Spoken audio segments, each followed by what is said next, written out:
Muito bem.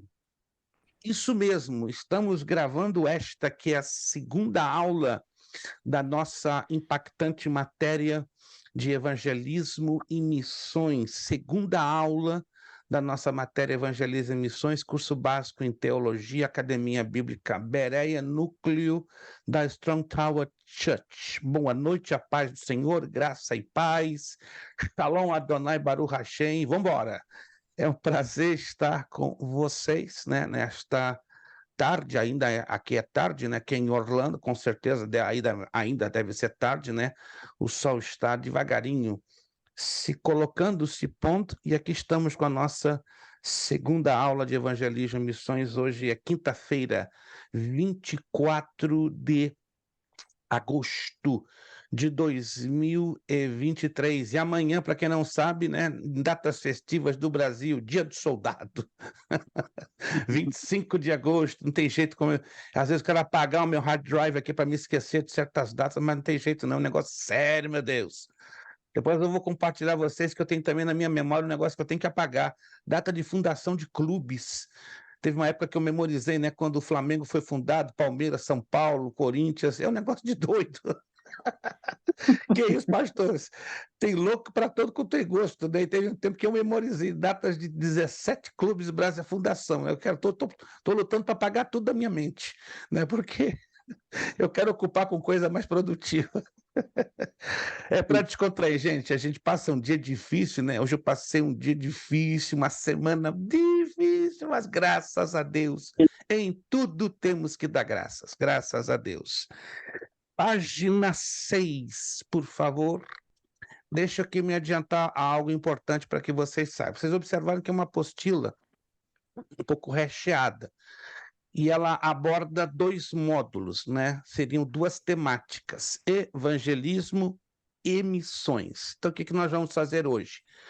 Hoje nós vamos fechar a temática de evangelismo, porque, como já observaram, é impossível nós ministrarmos todo o conteúdo do nosso material. Eu creio que é a única apostila que quase conseguimos chegar a 100%, chegamos a 95%, sem dúvida, foi a de soteriologia, e vocês viram que era pequena, embora um conteúdo muito abundante, muito vasto. Então, a maioria das nossas apostilas fica difícil. Então, hoje nós vamos fechar a temática de evangelismo, né? Não vamos fugir dela, obviamente, né? Porque está dentro de toda a apostila, e nas próximas duas aulas nós estaremos trabalhando com missões. Aí nós vamos saltar para o meio da apostila que fala sobre missões. E a última aula nós vamos fazer um apanhado, uma resenha dos dois módulos, das duas partes, e aí partirmos para a prova. Quantos de vocês puderam assistir o nosso vídeo? Nós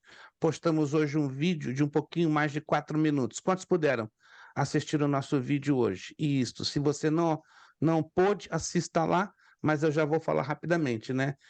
Eu passei uma semana na saúde um pouco complicado, né? Estou tendo, né, nos últimos meses um agravamento do meu problema de saúde que eu trouxe do Covid, né? Hoje eu sou cardíaco, vamos dizer assim, não extremo, mas eu sofro de 3 problemas cardíacos e nos últimos 10 dias tem se agravado um pouco, né? Claro, estou sob cuidados médicos, mas tem se agravado sistematicamente. Segunda e terça foi impossível tentar trabalhar, porque eu estive muito mal, muitas dores de cabeça, fortes dores no peito, mas estou aqui, graças a Deus. Mas não consegui desenvolver o meu trabalho como eu gostaria. E daí eu peço um pouquinho da paciência e da compreensão de vocês, que eu não consegui, realmente não consegui, não é um caso somente de vocês. Tem 3 turmas, incluindo esta, que eu não consegui fechar as tarefas, né? Ficou tipo uma pequena bolinha de neve, mas se Deus quiser, já nos próximos 5, 6 dias já vou estar colocando tudo 100% em dia, inclusive antes da próxima quinta, 1º de setembro, eu estarei liberando então as notas finais da prova ou da matéria passada de soteriologia. Os alunos que deverão fazer a segunda chamada da matéria de soteriologia, a matéria que terminamos, hoje seria suposto fazermos a segunda chamada. Eu dou preferência para fazer na próxima semana, né? Porque, repito, eu estou aqui hoje, pela graça de Deus, como sempre, mas não estou me sentindo muito bem, estou com muita tontura. Então, pelo fato que eu fico com a visão muito fixada na tela, isso me provoca um pouco de vertigem. Então, eu não tenho como esperar, aliás, deixar passar o horário, ou seja, no que terminamos, terminamos. Então, hoje eu estou realmente um pouco indisposto para dar a segunda chamada. Vai acalhar porque alguns alunos não poderão fazer hoje, mas os que deverão fazer a segunda chamada, fiquem preparados para a próxima quinta, 31. Só a última avisinho e anote. Os alunos que desejarão repetir a prova de geografia bíblica, eu nem preciso falar. É só me confirmar. Pastor, estou dentro. Os alunos que desejarão repetir a sua prova de geografia bíblica, fiquem preparados para quinta-feira, dia 28. Anote aí, quinta-feira, dia 28, eu vou fazer uma postagem lá. Quinta-feira, dia 28 de setembro, lá na frente. Ou seja, você vai ter um bom tempo se você quiser repetir, ou seja, levantar a sua nota na matéria. Já divulguei, né, para a maioria, né, a nota de geografia, né, mas os que eu não divulguei, porque a nota ficou um pouquinho baixa, tá? Mas isso não impede de a gente repetir, certo? Eu vou, de qualquer maneira, fazer a postagem dessa notícia e aí os alunos que quiserem no meu privado, somente confirmar. Está confirmado, estou dentro, sem nenhum problema, para que eu tenha em mente quantos estarão fazendo, né? Pelos registros que eu tenho aqui, deixa eu ver se confira, temos 1, 2, 3, 4, 5. Até o momento nós temos 5 alunos. Eu tenho que divulgar notas de alguns outros, né? Mas eu tenho aqui 5 alunos que estarão repetindo a prova de geografia bíblica. Vou postar ainda esse final de semana, início da outra, que vai acontecer então no dia 28 de setembro. Que é tanto tempo? Para dar o tempo necessário, né, para você estudar os mapas, as perguntas e seja o que Deus quiser, vai dar certo. Tá bom? Qualquer dúvida que vocês tenham, falem comigo no privado, estou à disposição. Boa noite, paz do Senhor, os nossos pastores Maurício e Kátia chegaram aí, graças a Deus. Prazer tê-los em nosso meio. Aguardando Damian, eu creio que não virá, não sei, posso estar errado. Ok, o time está quase fechado, só falta o Damian mesmo. O Orsino está ali no invisível, né? O Orsino deve estar com problemas ainda no seu vídeo. Vamos então, página 6.c. Estamos estudando sobre as vantagens do evangelismo pessoal. Quantos entenderam o formato da dinâmica que nós vamos trabalhar com essa matéria? Ou seja, 2 aulas, vamos trabalhar com enfoque em cima de evangelismo, ok? As 2 próximas aulas, vamos trabalhar com enfoque em missões. E na última aula, que vai ser a prova, a aula que vai finalizar a matéria com a prova, vamos fazer uma resenha dos 2 enfoques ao mesmo tempo. Quantos entenderam, gente? Quantos entenderam? Isso, é importante que você entenda. Então, na próxima aula, a gente vai saltar para o meio da apostila, que não impede, obviamente, de você estar lendo, fazendo a leitura, consultando os slides, certo? E algumas questõezinhas dos exercícios, além de você ler a apostila, consultar os slides, claro, vale a pena você também fazer uma pesquisa do lado de fora, né? No Google, tem muitos sites na internet que vão te ajudar a chegar a algumas perguntas. Deixa eu abrir aqui os slides já para antes de entrarmos na página 6.c.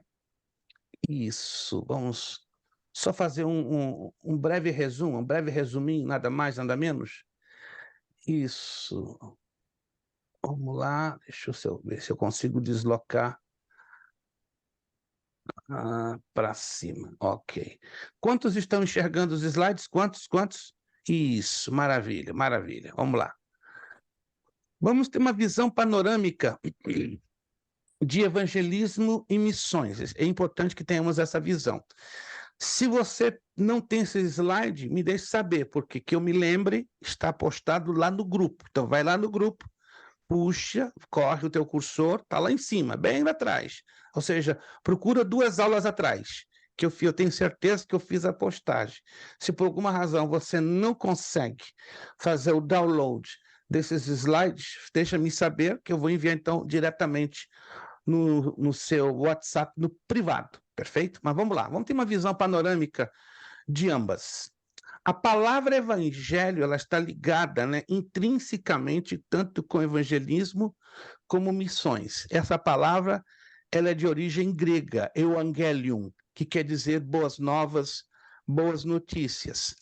A palavra bessorá no hebraico é o seu correspondente. Então, tanto evangelium como bessorá têm o mesmo significado.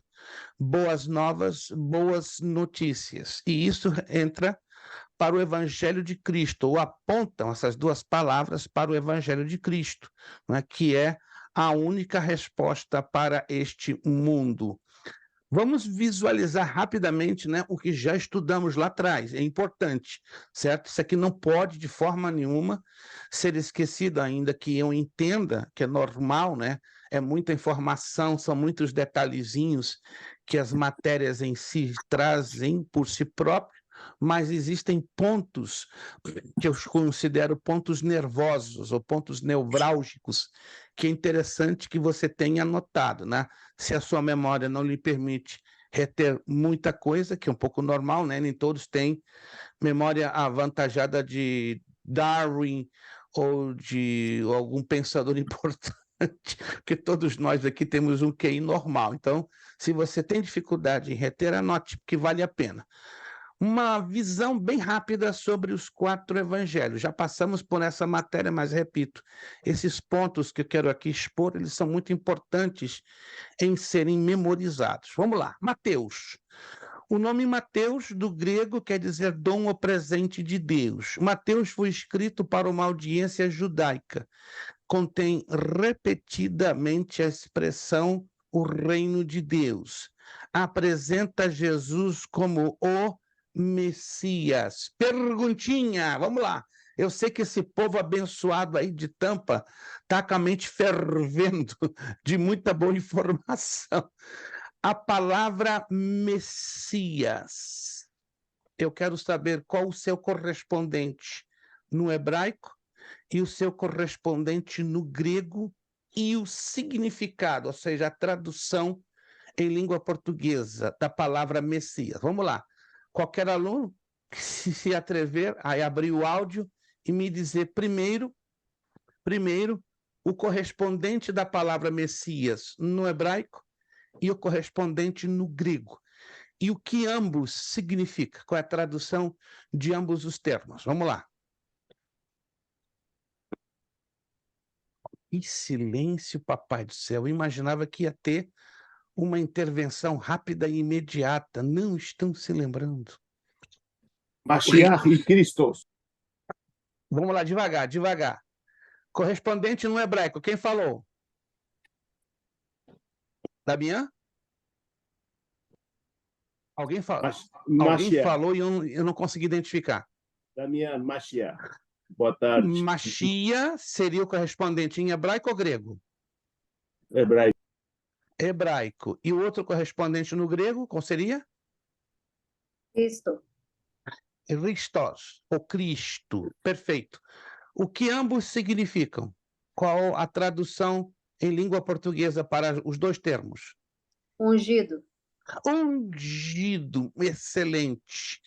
Então, ungido, Machia no hebraico, Cristo ou Christos no grego. Isso não pode ser esquecido. Evangelho de Marcos. Marcos, o seu nome vem do grego servo de Marte. Escrito para uma audiência romana.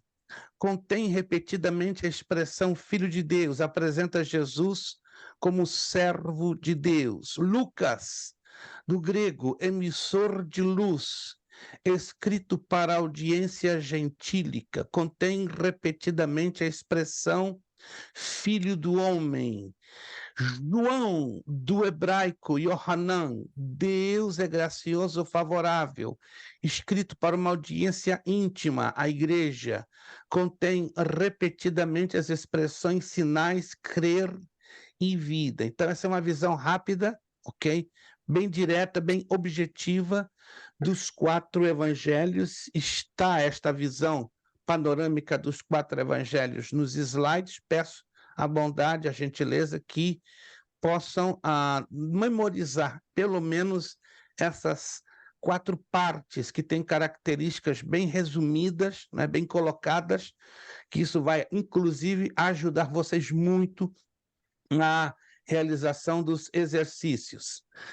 Isso aqui é interessante, ó. As 3 colunas básicas para o crescimento da igreja. Já que estamos falando de evangelismo e de missões, nenhuma igreja, biblicamente falando, repito, você pode me dizer, mas pastor, eu conheço fulano, igreja fulano, que cresceu assustadoramente, ok, mas número, à luz da Bíblia, isso aqui é importante deixar claro, números à luz da Bíblia Sagrada não é tradução de crescimento.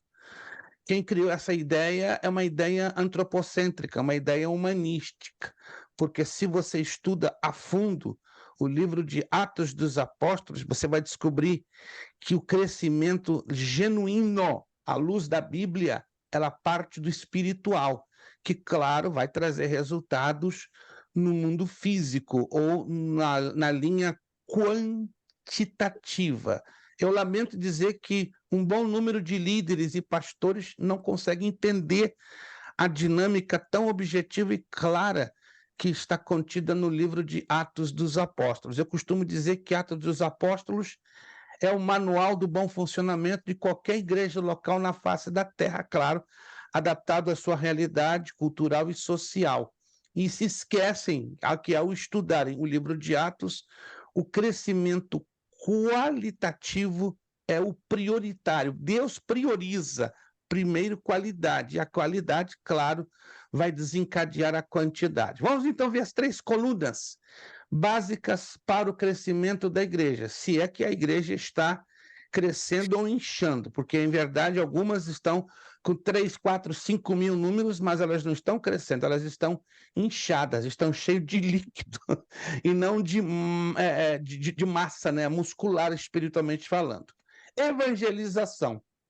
Uma igreja, para ter um crescimento sadio, ela precisa entender a sua importância no mundo, né? Deus colocou a igreja no mundo para ela sair para fora. É o significado da palavra eclesia.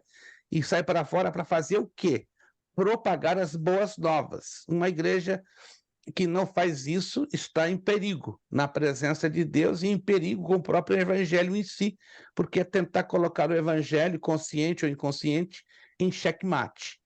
Depois da evangelização, o discipulado, que é formar os convertidos à semelhança de Cristo. Essa é uma parte difícil, muitos pensam que é fácil. Não, vamos discipular. Não, discipular não é apenas orientar ou ensinar. É isso, é orientar, ensinar e acompanhar. Porque no acompanhamento, na convivência, que vamos batalhar em Cristo Jesus para levar as pessoas a imitarem a Cristo, a terem a semelhança de Cristo. E esse é um processo complexo, parece fácil, mas não é não. É uma das 43 doutrinas da Escritura Sagrada, né, o discipulado, e é uma das que não tem sido tão valorizadas nos últimos 30 anos. Há 30 anos atrás eu vi em várias igrejas no Brasil, na Argentina, no Chile, no Uruguai, a valorização massiva do discipulado, entende? Desde o novo convertido até o cristão já avançado dentro da igreja. Depois temos a terceira coluna, que é a intercessão, orientá-los em favor de outros, de si mesmos. Então, a igreja, para crescer saudavelmente, ela tem que repousar em cima de 3 colunas básicas: a coluna da evangelização, a coluna do discipulado e a coluna da intercessão. E qual o resultado de uma igreja que cresce apoiada sobre essas 3 colunas? O resultado é um cristão formado para ser um autêntico discípulo, um eficaz servo e um fiel amigo. Hoje encontramos discípulos, mas quantos são autênticos? Podemos encontrar milhares que estão querendo servir, estão servindo, mas até que ponto podemos dizer que é um servo eficaz? Não estou falando de servo perfeito, estou falando de servo eficaz. Podemos ter nas nossas igrejas centenas de amigos, mas quais deles são fiéis? Então, todo autêntico discípulo, todo eficaz servo e todo fiel amigo é resultado de uma igreja que está crescendo sobre essas 3 colunas. Deixo bem claro, igreja perfeita não existe, jamais. Existem igrejas locais ajustadas na graça, no conhecimento, na bondade, no carinho, no amor e na misericórdia de Deus. E essas igrejas ajustadas, elas reconhecerão essas 3 colunas básicas como altamente necessárias e prioritárias para o seu crescimento sadio. Vamos rapidamente a conceitos básicos de evangelismo e missões. Alguns desses conceitos já foram falados na aula passada. Conceito básico de evangelismo envolve 2 outros termos, evangelho e evangelização. É fundamental que o aluno saiba o que significa evangelho nas Escrituras e entenda também, com base no texto sagrado, o conceito de evangelização. A palavra evangelho, já falamos isso várias vezes e nunca é demais repetir. Vem do substantivo grego euangelion e significa boas novas e isto é, boas notícias. Euangelion era a recompensa paga ao mensageiro que trouxe uma notícia de vitórias. Boas novas eram recebidas com alívio e alegria, e por isso o mensageiro era recompensado. A mensagem propriamente dita também era chamada Evangelium, especialmente a que proclamava vitória. Nos tempos do Império Romano, o mesmo substantivo assumia significado religioso no culto ao imperador. Nessa acepção continha promessas de felicidade e paz.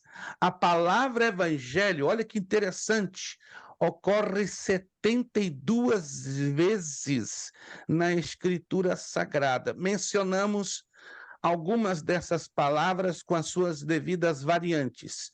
Pregando o Evangelho do Reino, Mateus 4:23, Almeida Revista Atualizada. O Evangelho de Jesus Cristo, Marcos 1:1. Estamos usando a Almeida Revista Atualizada. Evangelho da Graça de Deus, Atos 20:24, Evangelho de Deus, Romanos 1:1, Evangelho da Glória de Cristo, 2 de Coríntios 4:4, Evangelho de Cristo, 2 de Coríntios 10:14, o Evangelho da vossa salvação, Efésios 1:13, o Evangelho da paz, Efésios 6:15, e o Evangelho eterno, Apocalipse, ou Revelação 14, versículo 6. Evangelização é a ação de evangelizar, o ato de comunicar o evangelho. Evangelizar é pregar o evangelho a alguém de modo que ele possa tomar conscientemente a decisão de aceitar a Jesus Cristo como Senhor e Salvador. O ministro anglicano, ou seja, da Igreja da Inglaterra, por nome de John Stott, disse que evangelizar é um mendigo dizer a outro mendigo onde encontrar comida. O episódio dos 4 leprosos que encontram comida no arraial dos Círios, em uma época de grande fome em Israel, pode ilustrar muito bem o conceito de evangelização. É o que aprendemos em 2 de Reis 7:3-4, 8-10 e o verso 16. Para quem não sabe, esse é John Stott. Entre os seus títulos ou livros que ele já escreveu, os mais famosos, está Cristianismo Básico. Se você nunca ouviu falar desses livros, recomendo que tenha um, obtenha pelo menos um. Se puder ter todos, melhor ainda. Mas se você puder ter um desses, você vai ter a sua cabeça, a sua mente totalmente impactada na visão do que evangelismo e missões. Cristianismo Básico, excelente livro.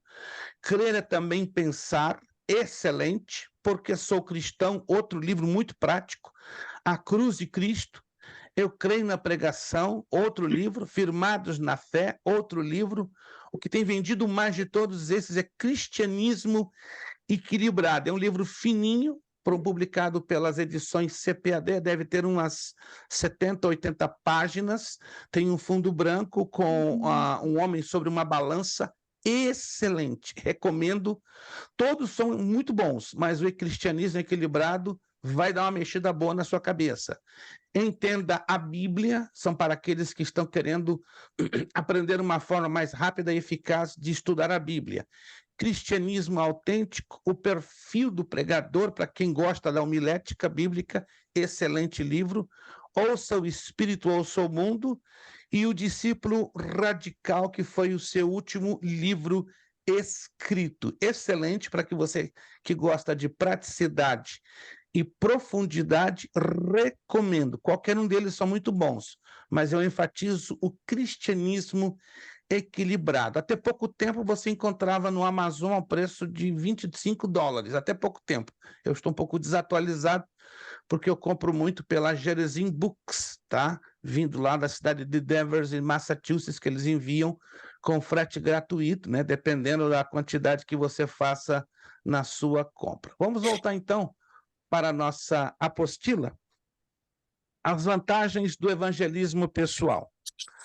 Falamos das duas vantagens anteriores, né? Adapte-se às condições espirituais de qualquer pessoa, promove o crescimento da igreja, vence a todos os preconceitos. Letra C. Há casos e ocasiões que somente o evangelismo pessoal alcança o pecador. Há pessoas que jamais assistiram reuniões evangelísticas em templos, ou seja, onde for, devido a preconceitos, falsas concepções, ignorância, ordens recebidas, imposições religiosas, falsas informações, falsas ideias, etc. E aí o evangelismo pessoal presta seu serviço de modo ímpar. Há inúmeras grandes, por toda parte que começar, e o evangelismo, deixa eu ver aqui, sim, e aí o evangelismo pessoal presta serviço de modo ímpar. Há inúmeras grandes por toda parte que começaram através do evangelismo pessoal. A origem foi uma alma ganha, cultos em sua casa, em seguida uma congregação formada. O pioneirismo missionário na América Latina e o estabelecimento da obra das sociedades bíblicas também foi assim, através do evangelismo pessoal. Deixa eu fazer uma perguntinha a nível um pouco mais pessoal, se puderem, claro, não quero constranger ninguém na resposta dessa pergunta. Quantos de vocês já tiveram, pelo menos uma vez na vida, uma experiência de evangelismo pessoal, de preferência com alguém que não era católico romano? Porque é muito normal, né? Nós evangelizamos pessoas do credo católico romano. Mas a minha pergunta é, quantos de vocês já tiveram alguma experiência, pelo menos uma vez na vida, de evangelizarem pessoalmente um ex-espírita, um mormon, um islâmico, ou um budista, ou de uma outra religião, não sendo católico romano, porque católico romano ou ateu é muito prático, ou, aliás, não prático, é muito comum, é muito comum. Agora, é desafiante, sem dúvida nenhuma, você ter um corpo a corpo com espírita, um corpo a corpo com um islâmico, com um budista, com testemunha de Jeová ou com um adventista. Vamos lá, quero ouvir aqui. Alguém já teve alguma experiência desta natureza a nível de evangelismo pessoal? Pastor Jurandir já mostrou ali, levantou a mão. Quem mais já teve essa experiência? Pastor Maurício, obviamente. Quem mais além dos pastores? Pastora Kátia, quem mais? Alguém já teve essa experiência? Somente 4 de nós? Ok. Não é obrigado, obviamente, que todos tenham essa experiência. Dos 4, eu quero deixar livre que pelo menos um de vocês dê um rápido testemunho de 5 minutinhos. Como é que foi a sua experiência, né? Para que possamos avaliar algumas impressões dentro da temática que estamos abordando. Qualquer um de vocês 4, né, que tiver essa experiência de evangelismo pessoal, deixo na liberdade que um de vocês, eu não vou escolher, a menos que fiquem tímidos, mas um de vocês 4 que se manifestem voluntariamente, dando seu testemunho de 5 minutos, 5 minutinhos. Vamos lá. Se animam, né? Senão eu vou acabar escolhendo.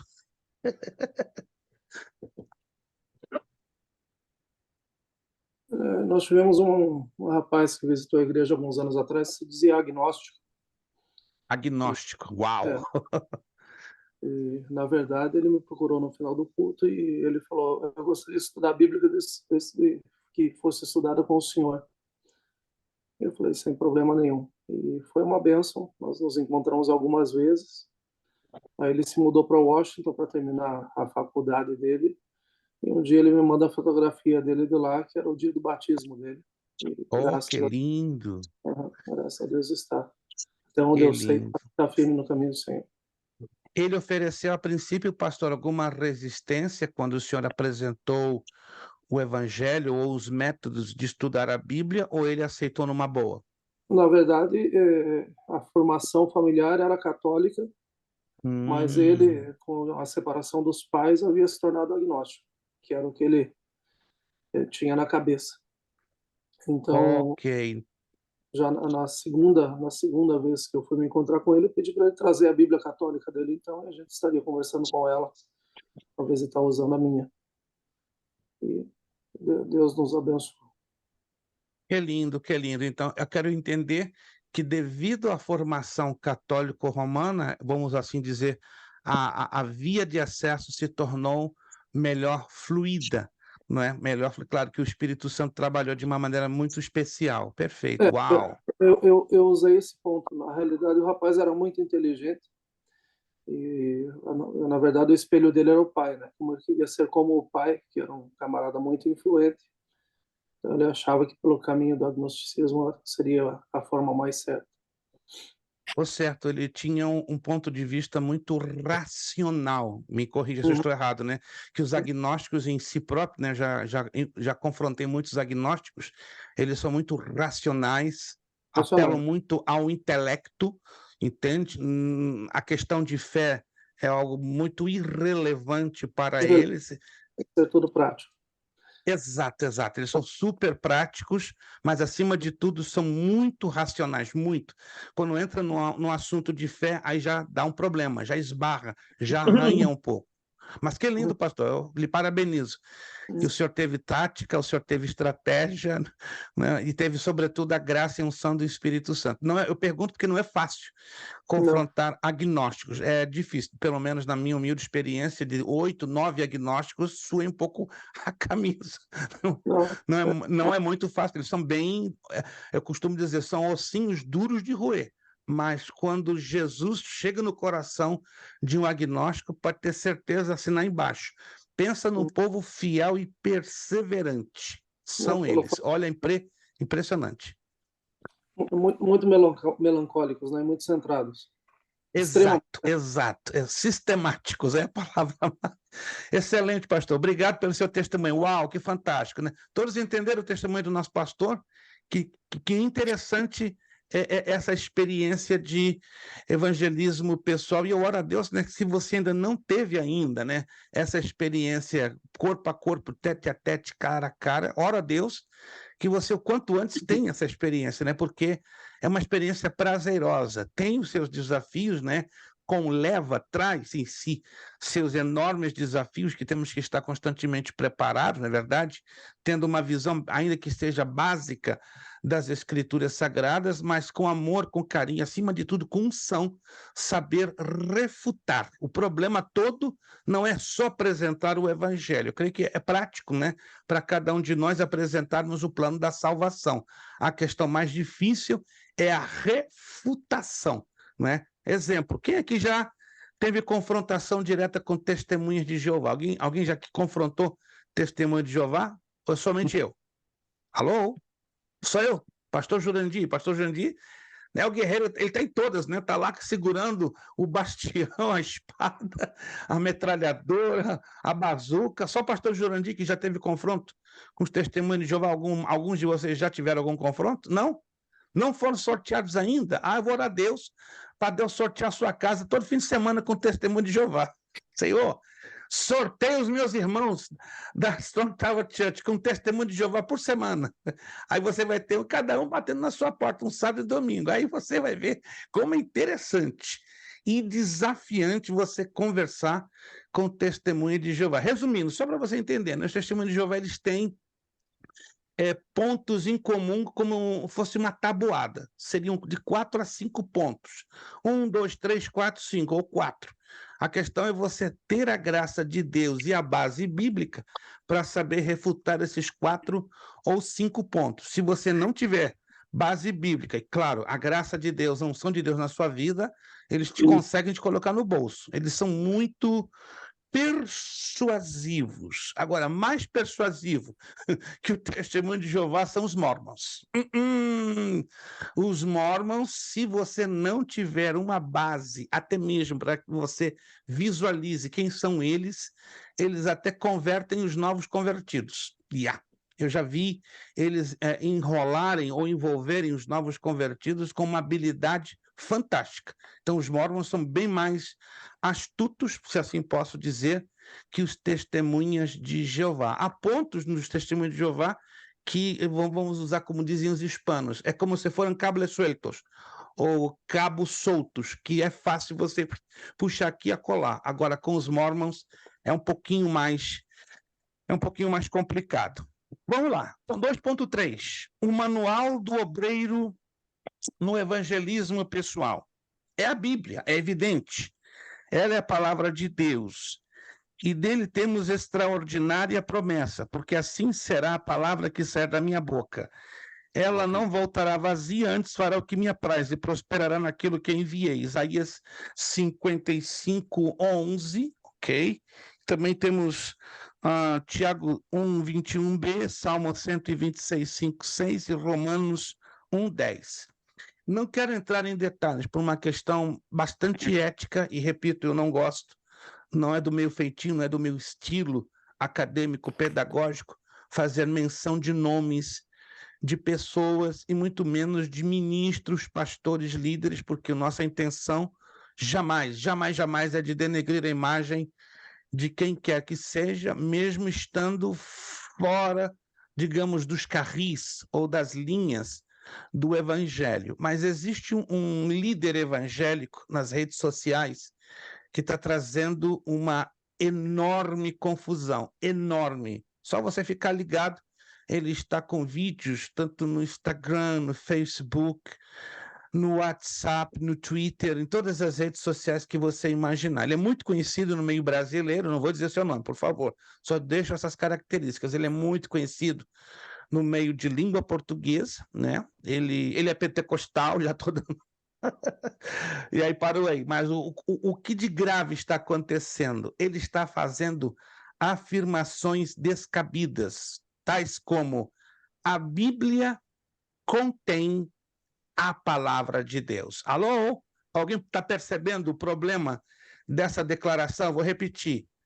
A Bíblia contém a palavra de Deus. Isso está correto à luz da própria Bíblia ou não? Totalmente incorreto. A Bíblia não contém a palavra de Deus. Alguém está anotando aí? A Bíblia, que isso, pastor? Isso é heresia. Não. Heresia afirmar que a Bíblia contém. A Bíblia é um estado. Conter é uma circunstância. É o mesmo que eu vou dizer que esta caneta vermelha contém tinta vermelha.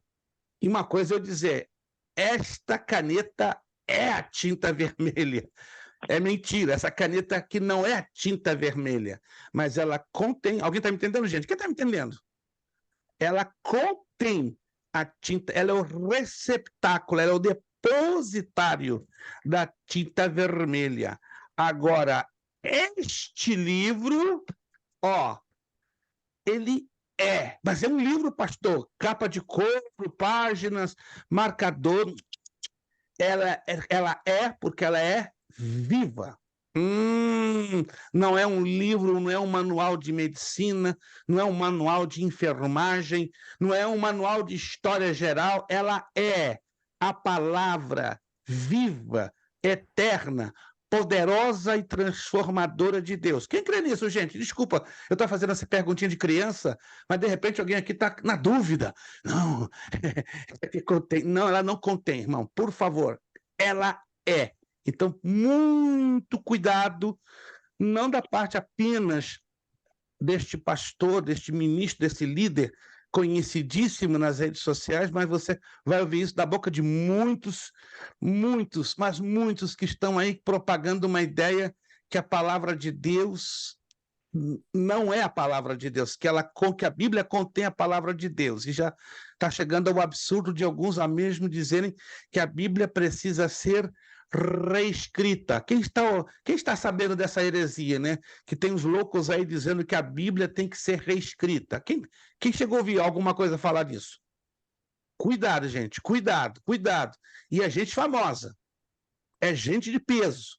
Não é qualquer coisinha, não é qualquer pequenininho que está ali, pega um vídeo de um YouTube no Instagram e faz esse tipo de afirmação. Está pesando muito na cabeça de pessoas que não têm um mínimo de base bíblica. Vamos lá, então. Então, nós sabemos que a Bíblia é a palavra de Deus, ela é o manual do evangelismo pessoal. Sabemos nós que a Bíblia é o manual de evangelismo pessoal. É evidente que para termos êxito nesta obra, duas coisas precisamos considerar por enquanto. Primeiro, na obra de ganhar almas, emprega-se a palavra de Deus. O texto de Romanos 10:17 é o mais famoso. E a fé vem pelo ouvir. E o ouvir vem pela palavra de Deus. Nós já falamos em outras aulas anteriores que esta fé, dentre os 8 tipos de fé, é aquela fé que nós temos que batalhar por ela. Judas, verso 3, nos ensina, né? Então, a Bíblia nos fala de 8 tipos de fé. Não vou entrar aqui nos detalhes. Mas Judas, versículo 3, fala que esta é a fé que nós recebemos no momento que, ouvimos a palavra de Deus. A fé vem pelo ouvir. E o ouvir vem pela palavra de Deus. Então, no momento que ouvimos a palavra de Deus, esta fé, ela é incutida dentro dos nossos corações. E Judas nos exorta que temos que batalhar por ela, porque este tipo de fé nos foi dada, uma vez por todas. É o tipo da fé que não se repete. É algo irrepetível. Deus nos dá uma vez só, para que Luiz Prestes, William, Robert, Josevaldo, cada um de nós, batalhemos, lutemos, porque esta fé o diabo luta 24 horas por dia para arrancar de nós. Que tipo de fé é essa que recebemos a partir do momento que ouvimos a palavra? Vamos lá, alguém se lembra? Eu falei isso já em aulas anteriores. É a fé pequena, é a fé grande. É salvadora. Salvador, William! Ó, gol do William! Gente, o William, quando manifesta, é perigo na terra. Também olha o ambiente onde o William está. Está no ambiente de criança, está no espírito da inocência, da pureza da fé. Eu vou abrir o áudio aqui para vocês ficarem ouvindo as crianças gritar Ai, 8 horas da Jesus, mas noite. isso não, que ainda fechamos tudo aqui do outro lado. Não provoca o William, não, que ele já sabe o que faz. William, parabéns, 50 para ajudar, né? Tá? Para ajudar um pouquinho na tua pontuação, se as tuas notas aparecerem meio magrinhas, né? Então, 50. A fé salvadora, a fé que nos mantém, não é, na presença de Deus. Ok, virando a página, lá na 7. Para empregar a palavra de Deus, é preciso empregá-la devidamente.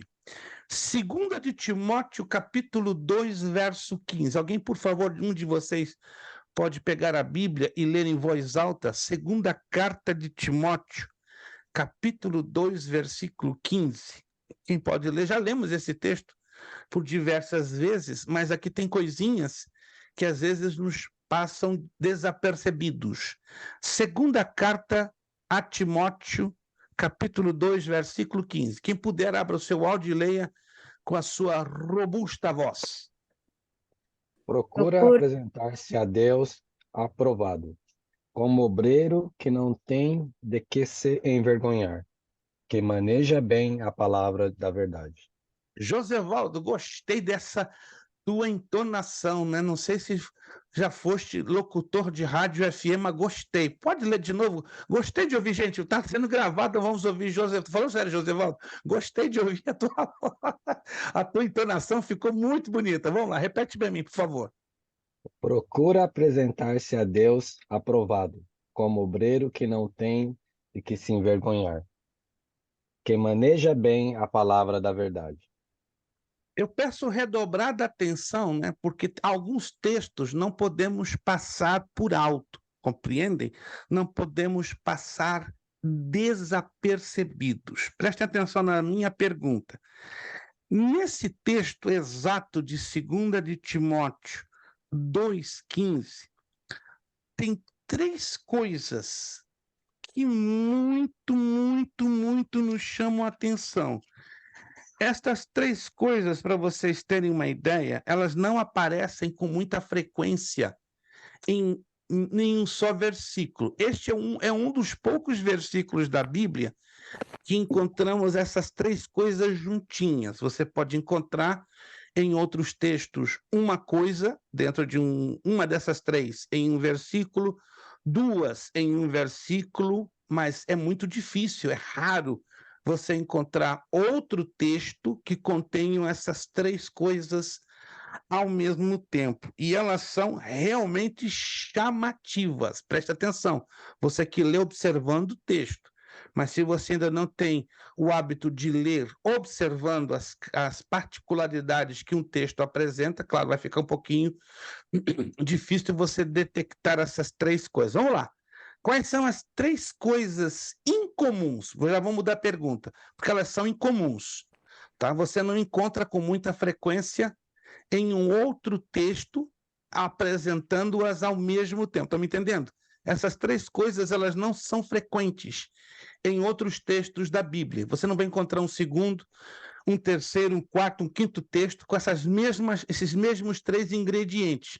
Vai encontrar um texto com um ingrediente, um outro texto com 2, mas com os exatos 3 você não vai encontrar. Quais seriam esses 3 ingredientes incomuns que encontramos em 2 de Timóteo 2,15? Vamos lá. Isso aqui é interessante. Aprovação, retidão e conhecimento. Vamos lá, vamos por partes. Interessante. Chegou perto, demais.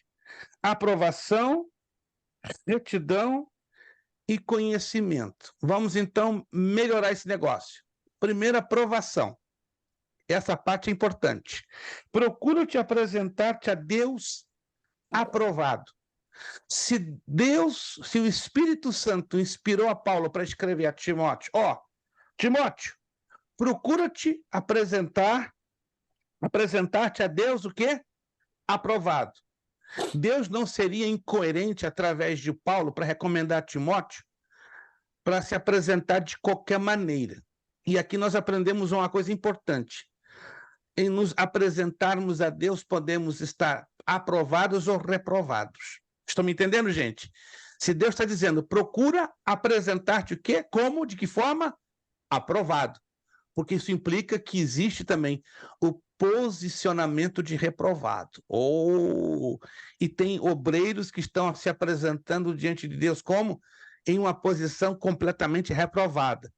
Como é que é isso? O tempo aqui não me permite dar as 10 características de um obreiro reprovado. Tem isso também? Tem. Na Bíblia nós lemos direitinho as 10 características de um obreiro reprovado. Tem disso? Tem. E é sério o negócio. Está tão claro que não se ensina muito sobre as 10 reprovações automáticas desses obreiros. Uau, calma. Vou te deixar na curiosidade. Lá na frente, em uma outra matéria, a teologia do obreiro, eu vou falar em detalhes sobre essas 10 características. Mas vamos lá. Então, o aprovado seria o primeiro ingrediente. O segundo ingrediente, o nosso irmão aqui falou, mas distanciou um pouquinho da trajetória. Está no meio do versículo. Qual seria? Pode citar até parte do versículo. Que não Mas ele está tem, no... que não tem do que se envergonhar. que não tem de se envergonhar. Essa é a parte. Muitos obreiros têm razões de se envergonhar. Como assim? Você já deve ter isso em mente, né? Obreiros que se dizem obreiros, entre aspas, isso não é para julgar. Se dar a oportunidade, não está devidamente calçado na palavra, não está preparado no básico da palavra e fala qualquer coisa. E essa qualquer coisa gera o quê? Vergonha para ele, não é verdade? E vergonha diante da congregação. Há alguns anos atrás, uns 15 anos atrás, um pastor muito renovado, em Massachusetts, tomou o púlpito e começou a falar algumas coisas que eu falei comigo. Peraí, esse é o fulano renomado? Ele está falando como um novo convertido. Que negócio é esse? O que leva esse homem a ser considerado renovado? Ali, infelizmente, ele estava se expondo a uma certa vergonha pública. Mas para ele estava tudo certo, estava tudo bem. Mas, à luz das escrituras, ele estava comprometendo, né, a genuicidade da escritura. E tudo em função da terceira situação, ou do terceiro ingrediente. Qual seria o terceiro ingrediente chamativo neste versículo? Está ligado com esse segundo. Que maneja bem a palavra. E maneja bem, não somente a palavra da verdade. Uma coisa eu disse, maneja bem a palavra. Pode ser a minha palavra, pode ser a palavra de fulano, mas a palavra da verdade é outro assunto. A palavra da verdade está aqui, ó. Porque existe a verdade absoluta e a verdade relativa. A verdade relativa está conosco, mas a absoluta está com a Bíblia Sagrada. Então nós temos aí o obreiro aprovado, o obreiro que não tem de se envergonhar e que maneja a palavra da verdade. 3 ingredientes importantes para aquele que evangeliza, o evangelismo pessoal. Olha só, a expressão maneja bem, neste versículo, voltando à apostila, significa de que fato de secar, dividir ou cortar corretamente, como, por exemplo, no preparo das vítimas para os diversos sacrifícios.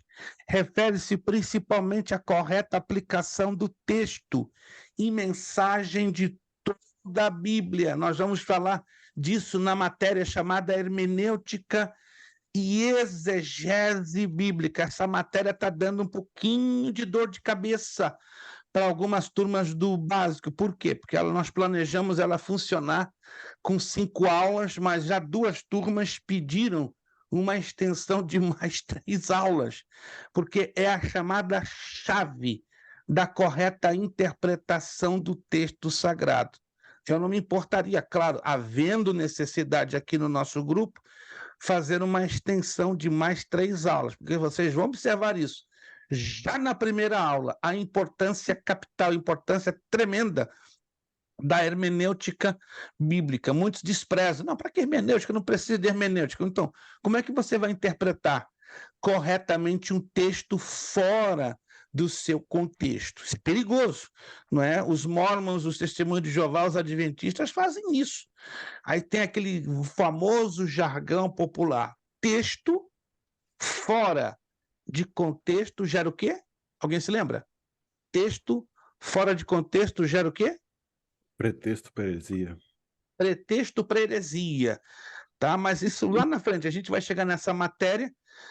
Na segunda aula, vamos fazer uma avaliação. Se houver necessidade de estendermos 2 ou 3 aulas mais, nós não temos problema. Eu acredito que valeria a pena, porque é a matéria-chave de toda a teologia, pelo menos no plano do básico, né? Pelo menos no plano básico. E essa matéria já foi pedida por 2 turmas a extensão, porque ela é realmente muito vasta e muito complexa. Deixa eu fechar metade deste parágrafo, porque já vamos entrar no nosso intervalinho de 7 minutos.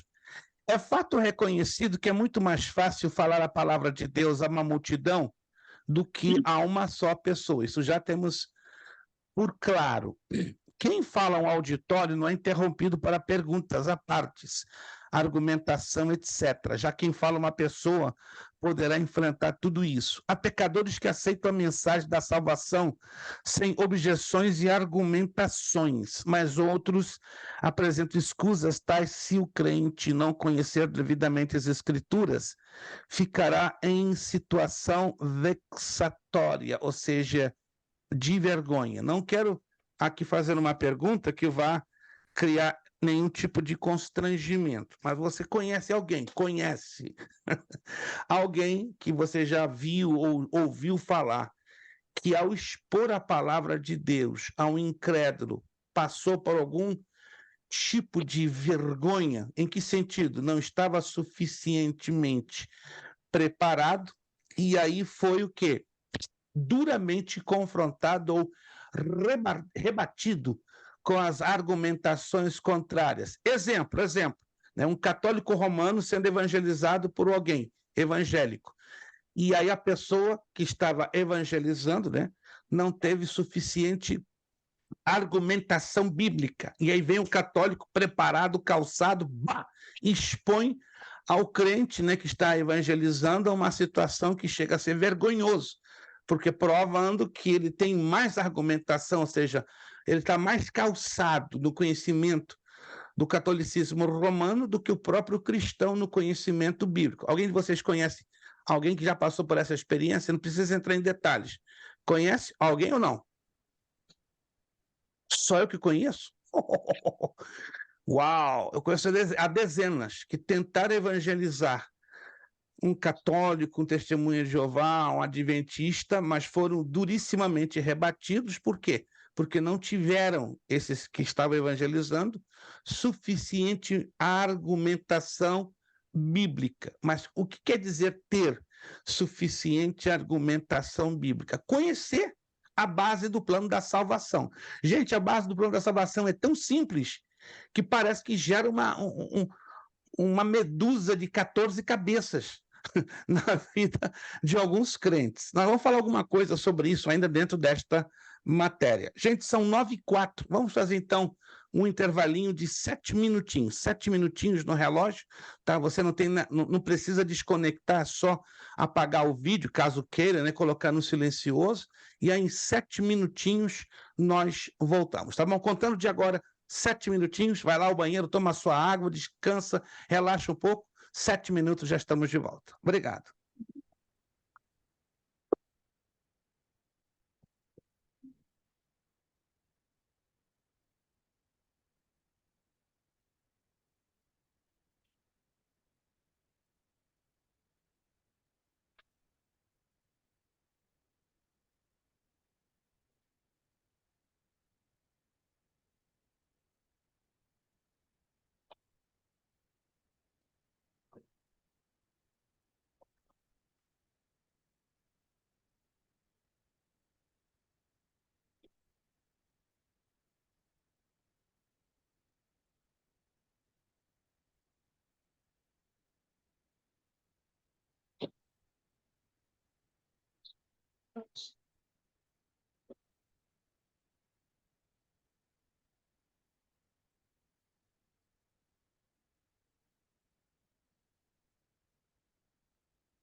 Muito bem, meus irmãos, nosso tempo já acabou. Meu Deus, como 7 minutos passam em altíssima velocidade. Que coisa séria. Muito bem, meus irmãos, aguardamos o retorno de todos. Vamos de forma imediata já corrigirmos os exercícios. E depois nós vamos, como já falei, vamos fazer um avanço ou um saltinho dentro da matéria para ela ficar bem mais dinâmica no sentido da praticidade, né? Porque falar de evangelismo e missões temos que trabalhar com praticidade, não com tanta teoria, né? Porque muita teoria fica uma coisa um pouco improdutiva. Vamos lá, vamos aguardar com que os irmãos possam já tomar as suas posições. Isso. Vamos aguardar 2 minutos, como muito. 2 minutinhos. Eu sei que 7 minutos, para quem estava acostumado no presencial, é pouco. Mas temos algumas vantagens, né, na turma online, né? Como talvez para quem dá preferência ao presencial, temos também algumas desvantagens, né? Os dois sistemas apresentam conjuntos de vantagens e desvantagens. Perfeito. Vamos então corrigir os exercícios. Lembram-se? Bloco 1 e bloco 2. Alguém está lembrado? Bloco 1 e bloco 2. Para a próxima aula, vamos corrigir o bloco 3, 4 e 5. Aí já eliminamos tudo. Vamos fazer isso em 2 aulas, que é melhor do que fazer em 3, para dar tempo aos irmãos estarem trabalhando para a questão de se prepararem já para a provinha lá na frente. Bloco 1, lá no finalzinho, se você está perdido, na página 65, pelo menos aqui na minha apostila, pode ser que na sua apostila tenha uma diferença de uma página, porque eu tive alguns probleminhas na impressão, né? Que uma impressora nossa apresentou um sério defeito, eu tive que jogar para uma outra impressora, e a outra impressora teve um problema de configuração de página. Isso acontece, é raro, mas aconteceu aqui, porque eu tenho 3 impressoras. Nós temos aqui 3 impressoras a serviço da escola. Então, dê uma olhadinha lá na página 65. Pode ser que seja 65 na sua apostila, 64 ou 66. O importante é que você localize bloco 1, evangelismo e missões. Todos encontraram? Bloco 1, evangelismo e missões. Alô? Todos encontraram? Todos. Maravilha. Vamos então corrigir. Assinale com X a única alternativa correta. Número 1. A palavra evangelho procede de um termo grego e significa, já dou uma dica, que só tem 2 alternativas. Apresentamos 5, mas dessas 5, só 2 são coerentes. Qual seria a resposta correta? B.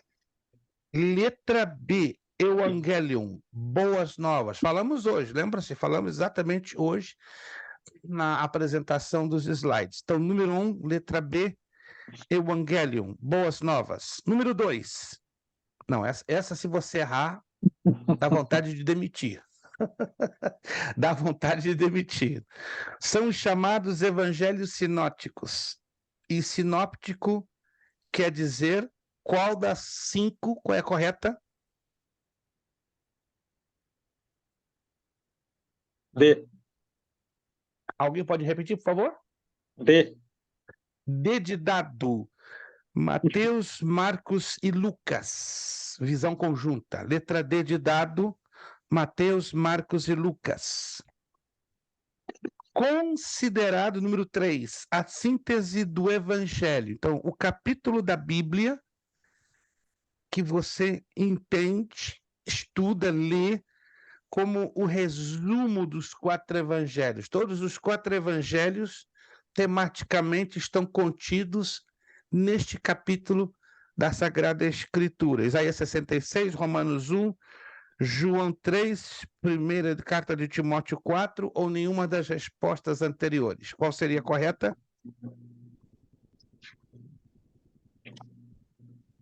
Letra A. Não. Eu acho que João Romano 3. Romanos 1. Aí valeria a pena você ler os capítulos, que não tem mistério. Isaías 66. Se você ler o Isaías 66 todinho, você vai chegar à conclusão que não é. Se você ler João 3, você chegará à conclusão que não é. Se vai ao 4º capítulo da primeira carta a Timóteo, você chegará à conclusão que não é. Mas se você ler com a devida atenção o primeiro capítulo da carta de Paulo aos Romanos, ali você vai encontrar toda a temática. Interessante isso aí. Se você nunca observou, eu te motivo a observar isso. Tá? Tem um pouquinho mais de 25 versículos, o capítulo 1º da carta de Paulo aos Romanos. Ele é tematicamente o resumo exato de Mateus, Marcos, Lucas e João. Se você nunca observou, chamo a sua atenção, motivo para que você leia, né? Ele é um capítulo pequeno, ele tem um pouquinho mais de 25 versículos. Então, Romanos 1, letra B. Agora, aqui é pegadinha, por favor, cuidado. Assinale com C para certo e E para errado. Número 1. A Bíblia diz que todos os homens são pecadores e não precisam reconciliar-se com Deus. Certo ou errado? Errado. Errado. O problema está no não. Precisam se reconciliar. E aqui está não. E por isto, esta declaração ela é errada. É. Número 2. Mateus inicia o seu evangelho associando o Messias aos 2 maiores pilares do Antigo Testamento, Abraão e Salomão. Certo ou errado? Errado. Por qual razão, Josevaldo? Vamos lá, Josevaldo. Quero te dar... Por causa de aqui Salomão. Salomão, ô Josevaldo, levou para casa 50. E se disser o nome do outro que não era Salomão, te dou 75. Vamos lá. Consegue dizer Davi. quem? Davi levou 7. Ah, Josevaldo hoje está provocante. 75 para Josevaldo, meu Pai Celestial. Josevaldo, não se assusta, tá? Quando tu olhares a tua notinha de evangelismo e missão. Só dá glória, né? Quando olha, glória, glória. Até ficar rouco. Seria o correto, né? Abraão e Davi, e nunca Salomão. Então, as duas estão erradas. Relacione a coluna A com a coluna B. Aí estamos, coluna A, cultos pagãos, 2, centro das atividades de Jesus, coluna B, letra A, Samaria, Fenícia, Síria, nas grandes cidades da Galileia, letra B, Galileia, Decápolis, Jerusalém, Judeia, Tiro e Sidom. Letra A, qual é o número que colocamos? 1. Corretíssimo. Então, por eliminação, letra B, número 2. Então, letra A, 1, letra B, 2. Aqui pode ser um pouquinho difícil, mas se você vai lá pesquisando direitinho, vai acertar. Pastor, não encontrei na apostila. É evidente. Algumas perguntas você não vai encontrar na apostila. Isso é proposital. Algumas perguntas eu forço você a pesquisar, ou em livros, ou na Bíblia de estudo, ou na internet, tá? Nem tudo que está na apostila e nos slides você vai encontrar como base dessas perguntas. Que produtos de exportação eram comuns da parte da Galileia ou da Baixa Galileia? Alguém conseguiu responder? Não? Peixe? Todo mundo era pescador? Gostei da dedução do William. William, fantástico, William. No arrebatamento eu quero ir abraçado contigo no céu. Muito boa essa dedução. Não, sério, a dedução dele faz total lógica, porque na Galileia a grande maioria eram pescadores. Claro, a pesca era a cultura mais usada, mais difundida.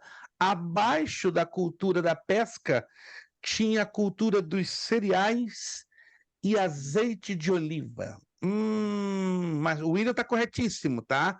A cultura mais difundida, definitivamente, era a pesca, mas a pesca na Baixa Galileia. Mas aqui estamos falando da parte da Galileia ou da Baixa Galileia, ou seja, englobam as duas juntas, cereais e azeite de oliva, que seriam as duas outras culturas também muito difundidas no tempo de Jesus. Pesca, aí vem cereais e azeite de oliva.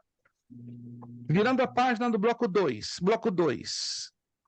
Assinale com um X a única alternativa correta. Cuidado, aqui tem uma pegadinha gostosa. Já ouviu falar dessa? Pegadinha gostosa.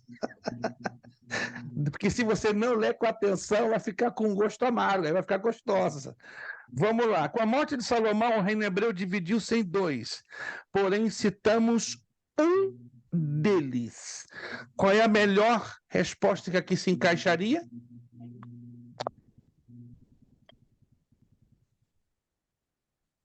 Silêncio no tribunal. Eu fico impressionado quando eu assisto depois da gravação da aula, mostro para minha esposa. Olha o silêncio que o povo lá da Strong Tower faz diante dessa pergunta. Minha esposa fica impressionada. Olha o silêncio. Eu acho que é Israel, ou Reino do Sul, formado por 2 tribos. Baseado em que, pastor Elias? Vamos lá. Queremos ouvir a sua explicação. Não, é só uma tentativa mesmo, porque quando foi... Uma tentativa, ó. Pastor Elias, eu quero, no dia do arrebatamento, eu vou subir agarrado com o William e com o pastor Elias, gente. Ficou 10 tribos com Israel e 2 só, não foi? Com o Reino do Sul. Então, por isso, a minha mais ou Mas menos. aí temos um probleminha na letra A, um sério problema.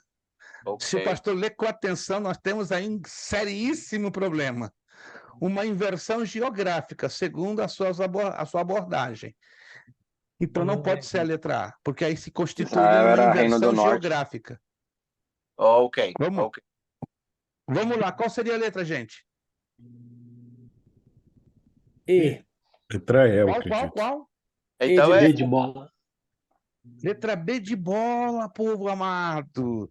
Samaria, ou Reino do Norte, formado por 10 tribos. E o outro reino?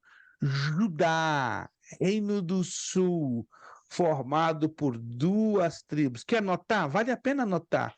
É o tipo da situação que escapa algumas das vezes, né, da nossa mente e não deveria, entende? E não deveria, porque é muito básico. E geralmente, em alguns casos, o que é muito básico escapa da nossa mente. Concordam comigo? É tão básico que, ó, escapa. Então anote aí. Reino do Norte, chamado Reino de Israel, capital Samaria, 10 tribos. Está anotando? Reino do Norte, Israel, 10 tribos, capital Samaria. Reino do Sul, Judá. Capital Jerusalém, 2 tribos. Reino de Judá, que é o chamado Reino do Sul. Capital Jerusalém, 2 tribos. Anotou? Não tem como esquecer. Se não anotar, complica. Perfeito? Isso é muito básico, muito básico. Pastor, Número mas, 2. Sim. Sim, mas pastor. no meu entendimento, perdão, no meu Sim. entendimento, não é correto o senhor assumir a capital do império e dizer, não, ó, ela também pode ser tomada como império, porque a gente também tinha outros impérios com cidades importantes, mas nem por isso o senhor se referia àquelas cidades como sendo também um império. Então, eu não anotei Samaria, porque para mim Samaria era capital e ela era só uma referência como capital, não como reino. Mas se nós estudarmos na história de Israel, era considerado reino. Se temos na perspectiva da história, não da perspectiva da teologia, e aí que se confunde, né? Não teremos no médio em teologia uma matéria, a história de Israel, e nesta matéria nós teremos tanto a perspectiva geográfica, histórica e teológica. Então, essas 3 perspectivas precisam ser definitivamente bem alinhadas, colocadas, seriam 3 em 1. E geralmente temos a só perspectiva teológica. Alguém está me entendendo, gente? Mas é importante termos as 3, a teológica, a geográfica e a histórica. Não que eu estou aqui discordando do pastor Jurandir, mas é que ele colocou só em uma perspectiva. Na verdade, temos que ver isso através de 3 perspectivas. Alguém está me entendendo, gente? Teológica, histórica e geográfica. Tanto que o livro de 1ª e 2ª de Reis trabalha com essas 3 perspectivas. E ele fala do reino, porque realmente Israel era um único reino. Então ele é dividido em 2 partes. E aí fica o reino do norte e o reino do sul e as suas respectivas capitais. Número 2, aqui é fácil, só você introduzir, abrir o livro de Jonas, que não vai ter dificuldade. Era filho de Amitai e habitava em Gat-Hefer. Jonas? Hã? Já dei a Jonas? resposta, Jonas. Queria saber se alguém estava ligado. Já dei a resposta, Jonas. A palavra hebraica para gentios. Aqui pode ser um pouquinho difícil, mas se você tiver consultado no Google, mata a charada. Vamos lá. Se alguém consultou o Google, tá bem fácil. Lá no Google você coloca, pum, aparece. Ninguém arriscou uma pesquisa no Google? O Google ajuda. Ah, é aí. Goim. Como? Quem falou? Quem falou? É B. Alô, quem falou? Por favor, falou tão rápido que eu não consegui perceber quem falou. B. Goim. Damian. Damian, going. Deixa eu dar uma dica para vocês. Anote isso aí, é interessante. Embora essa matéria ela só vá aparecer lá no bacharel em teologia, mas deixa eu dar uma preview, né? Uma avant-première, uma entradinha. Palavras hebraicas, quando elas são transliteradas, o que é transliteração? É a pronúncia figurada, porque aqui eu não estou usando as letras hebraicas. Que tem a terminação IM ou YM, anote aí. Palavras cuja transliteração no hebraico, porque isso aqui é transliteração, não é a forma como se escreve, porque teríamos que usar o alfabeto hebraico, ok? Mas palavras com terminação IM ou YM, trata-se de plural. Plural. Por exemplo, Elohim. Já ouviram falar dessa palavra hebraica? Elohim. A tradução de Elohim quer dizer Deus majestoso ou Deus trino. Aí entra o Pai, o Filho e o Espírito Santo, porque o singular seria Eloá. Eloá seria Deus no singular, mas Elohim, no hebraico, a terminação quer dizer plural. Já que estamos falando de gentios e está no plural, então a única palavra que se encaixaria pelo plural no hebraico seria goim. seja IM ou YM. Então, número 3, letra B. Número 2, assinale com C para certo e E para errado. Já falamos sobre isso. Ou então não tem como errar. Se errarmos agora, dá zebra. Sim, pastor Jurandir?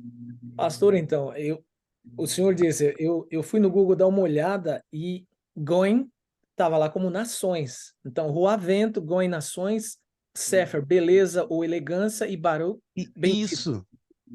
Isso. O outro dicionário, tem um outro dicionário que o Google, não sei se o senhor conseguiu localizar, né? É o dicionário hebraico-português, ele estende essa alegoria, né? Além de nações, povos, ele coloca gentios, multidões.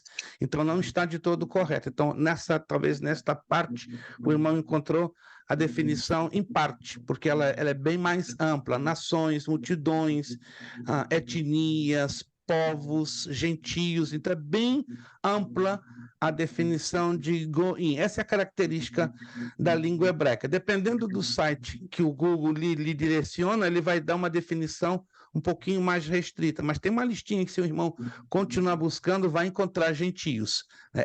Tem 16 acepções, 16 definições. Essa é a beleza do hebraico, né? Ele não fica somente em uma, duas ou três ou quatro. Ele vai em até, às vezes, em 15 a 20 definições. Parecido um pouco também com o grego, só que o grego já dá uma pequena diferenciação, né? O grego ele já trabalha com maior precisão estética na palavra. O hebraico ele já é mais o idioma da profundidade sentimental. Interessante, isso o pastor vai amar quando estiver estudando hebraico bíblico lá no bacharel. Prepare-se, o bacharel vai fazer tremer a nossa base. É porque foram dois, foi do inglês e do espanhol. Eles davam praticamente que a mesma noção, então eu assumi tudo bem. Isto. A Bíblia de las Américas, já que o pastor mencionou o espanhol, eu recomendo. Se o pastor gosta de ler em espanhol, tem uma tradução em espanhol chamada Bíblia de las Américas, né? NBLA. Ela é uma excelente tradução e a Bíblia de Estudo de las Américas, no rodapé traz exatamente esta definição. Depois, se o pastor quiser, eu posso postar no seu privado, né? Esta Bíblia eu recomendo para quem gosta, claro, de estudar a Bíblia em língua espanhola. Vamos lá, para fechar. Relaciona a coluna A com a coluna B. Número 1, Adonai Jeová. 2, modus operandi. 3, mito, que não tem nada a ver com o ex-presidente Bolsonaro. Alguém olhou aqui, mito, Bolsonaro está aqui no nosso exercício. Não, tem nada a ver. Eu não misturo Bolsonaro com teologia. Tá? Embora eu sou simpático com a pessoa dele, né? Conheço ele pessoalmente, mas tem nada a ver com o Bolsonaro. Alguém fala, pastor, tá louquinho pelo Bolsonaro. Não, tenho simpatia e oro por ele para que Deus tenha misericórdia e cuide dele. E número 4, a Bíblia. Tá? Vamos lá, então, pela coluna A, coluna B. Letra A, qual é o número que colocamos? Pastor, Sim. não tem uma questão antes aí, assinale com C para certo e E para errado? Antes? Já acabamos de falar. Então, vamos lá, número 2, faltou uma questão. Obrigado, Orsino. Orsino está ligado, gente. Orsino está ali em blackout, mas pensa no homem que está ligado. O conceito de missão no contexto bíblico teológico é enviado e procede da palavra grega diáconos. Essa declaração é certa ou errada? Errada. Por quê? Porque diáconos é servidor. Não é? Servidor. Então, qual seria a palavra grega correta? Já falamos isso em sala de aula, uma ou duas vezes, se eu não me engano. Alguém se lembra? Não, mas tá certo. A definição que o irmão pastor Jurandir colocou, diáconos quer dizer servidor. Então, qual seria a palavra grega correta? Seria apóstolos. Porque enviado é apóstolos. A palavra grega, quer dizer, é o significado da palavra apóstolo, enviado. Então, é errado. Então, a número 1, C, certo, e a número 2, errado. Para fechar, então, coluna A com coluna B. Vamos lá. Letra A, qual o número? Aqui é fácil. 2. 2, modo de fazer, ou modus operandi. Letra B, qual a letra? Aliás, o número. Tradução da palavra grega Kyrios.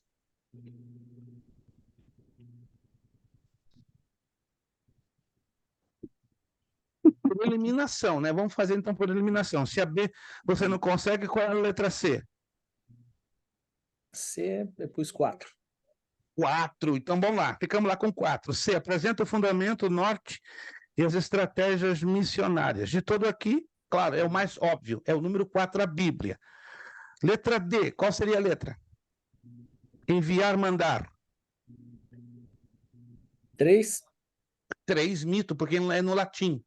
Então, por eliminação. Veja só, quando você não pega na veia, no momento, você trabalha com as outras para tratar em fazer a eliminação. Então, 2, 4, 3, e a letra B, então, qual seria o número? 1. Entenderam o macetezinho que eu estou ensinando a vocês? Quando você pegar um exercício dessa natureza, procura eliminar aquelas que você sabe. E por uma questão de eliminação, que sobrar é aquela que você não está conseguindo pegar. Entenderam? Claro, vai haver casos que pode trazer um pouquinho de dificuldade no desenvolvimento. Agora aqui, eu acho que vocês talvez não conseguiram na pesquisa as respostas, eu já vou dar, tá bom? Faça um breve resumo mencionando os 3 pontos de vista da visão missionária pronunciado no Antigo Testamento. Ok, vou ajudar vocês. Coloque lá. 1, 2, 3. 1 numa linha, 2 numa linha e 3 em outra linha.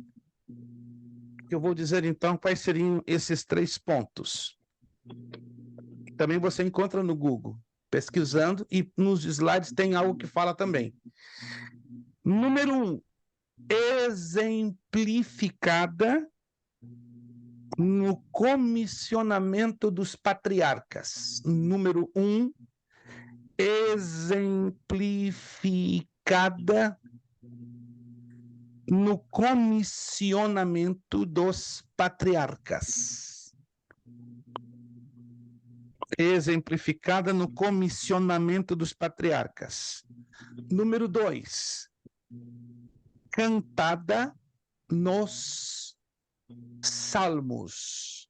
2, cantada nos Salmos. Número 3, conscientizada nos profetas. Número 3, conscientizada nos profetas. Repetindo as 3. Número 1, para quem perdeu, exemplificada no comissionamento dos patriarcas. Número 2, cantada nos Salmos.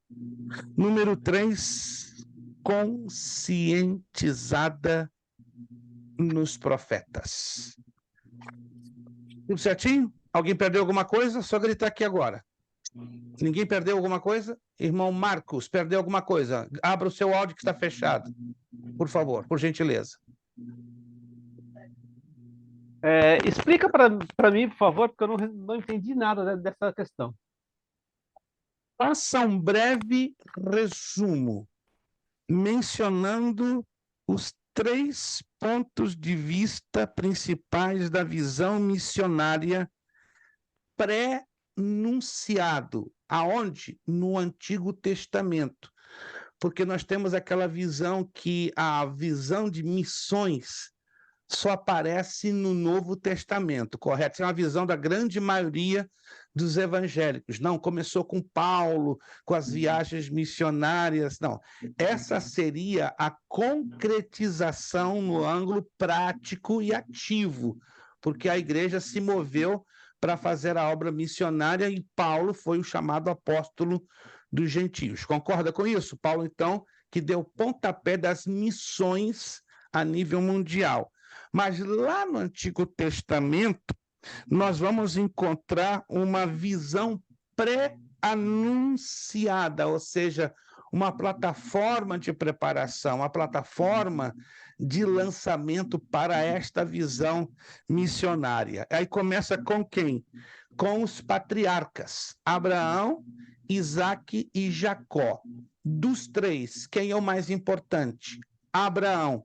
Abraão era judeu? Não, ele era caldeu, um idólatra. um estrangeiro que Deus decide chamá-lo para exatamente dar o pontapé inicial para quê? Para mostrar que a obra missionária não apenas seria o interesse de Deus apenas no Novo Testamento, mas ele já dá uma abertura dentro do próprio Antigo Testamento. Número 2, o livro dos Salmos, pelo menos dos 150 salmos, 38 salmos está dedicado à visão do próprio Deus em salvar as nações, em trazer bênção sobre essas nações. Repito, dos 150 salmos, 38 deles falam do propósito de Deus de trazer a salvação, a libertação, o livramento. Então, isso é cantado dentro do livro dos Salmos. Isso é uma visão missionária 100%. E os profetas? Os profetas foram por Deus conscientizados em trazer a mensagem de salvação, de libertação, de transformação. De que forma? Revelando o verdadeiro Deus. Lembra-se que Israel e Judá, ao longo da história, ficou socavado, ou seja, oprimido por nações estrangeiras, nações pagãs. Exemplo, os filisteus, os sidônios, no tempo de Jezabel e Acabe. Então, Israel ficou por um bom tempo influenciado pelo paganismo. E como Israel sobreviveu a essa influência pagã? Deus usando os profetas para trazer a visão de salvação, a visão do verdadeiro Deus, não somente, interessante isso aqui, para a nação de Israel, mas também para trazer a salvação e libertação para os estrangeiros. Então, esta é a razão desses 3 pontos da visão missionária, compreende? Pré-anunciada no Antigo Testamento. Quando caímos no Novo Testamento, então essa visão ela já torna o quê? Algo bem mais prático, algo bem mais comum, algo bem mais dinâmico. Mas no Antigo Testamento, Deus dá como tipo umas pequenas salpicadas, para deixar claro, não, o meu propósito é salvar a todos, tanto que ele deixa isso de forma salpicada no Antigo Testamento, mas no Novo a coisa é bem rasgada, é bem ampla, é bem difundida. Perfeito? Consegui responder a sua pergunta. Bem claro. Tá bom, gente, vamos lá, já estamos 4 minutos, eu vou passar 5 minutinhos do horário, ou seja, vamos fechar 9h50, tá? Somente 5 minutinhos, não vou passar mais de 5 minutos. Vamos voltar para a página 7. Se houver alguma dúvida ainda, alguma abordagem, alguma pergunta, por favor, se manifeste, porque nós estamos aqui para ajudar a diluir todas as dúvidas, perguntas. Não sou aqui o dono da verdade, é uma matéria de uma importância muito profunda que precisamos ter pelo menos o conhecimento essencial. Página 7. Vamos trabalhar com 2 parágrafos apenas na página 7, já que estamos falando de evangelismo pessoal, vamos reforçar sobre isso aqui, ó. No evangelismo pessoal, o 3º parágrafo da página 7, me acompanhem, por favor. No evangelismo pessoal, a doutrina principal é a salvação da alma. É preciso que o crente conheça os textos para apresentá-los à medida que a necessidade for exigindo. Não é um texto qualquer que vamos citar, mas aquele apropriado para o momento, pois a Bíblia tem uma mensagem adequada para cada caso, para cada coração, cada circunstância. Não é abrir a Bíblia em qualquer lugar e dizer, vou ler essa passagem que o Senhor me deu, quando geralmente o Senhor não deu coisa nenhuma. O que é preciso conhecer a Bíblia e depender do Espírito Santo. Assim sendo, Deus abre a porta, guia e dá mensagem adequada e ungida pelo seu Espírito. Não se sintam desconfortáveis que eu vou falar. É uma coisa, infelizmente, praticada por alguns cristãos. Eu não tenho nada contra a esses cristãos que assim o fazem, e eu até entendo que eles o fazem por desconhecimento de causa. Tem pessoas que pegam a Bíblia e, ó, Senhor, aonde eu abrir, tu vais me falar. Fecha o olhinho e vai o dedinho. Não digo que Deus não possa fazer isso. Alô? Comigo já aconteceu 2 vezes na minha vida. Deus é soberano, ele faz como ele quer. Concordam comigo, gente? Que Deus é soberano? Ele faz como ele quer? Mas não podemos tomar isso como uma prática, porque seria uma loteria. É como aquela caixinha de promessas. Quem já viu? Quem já ouviu falar da caixinha de promessas?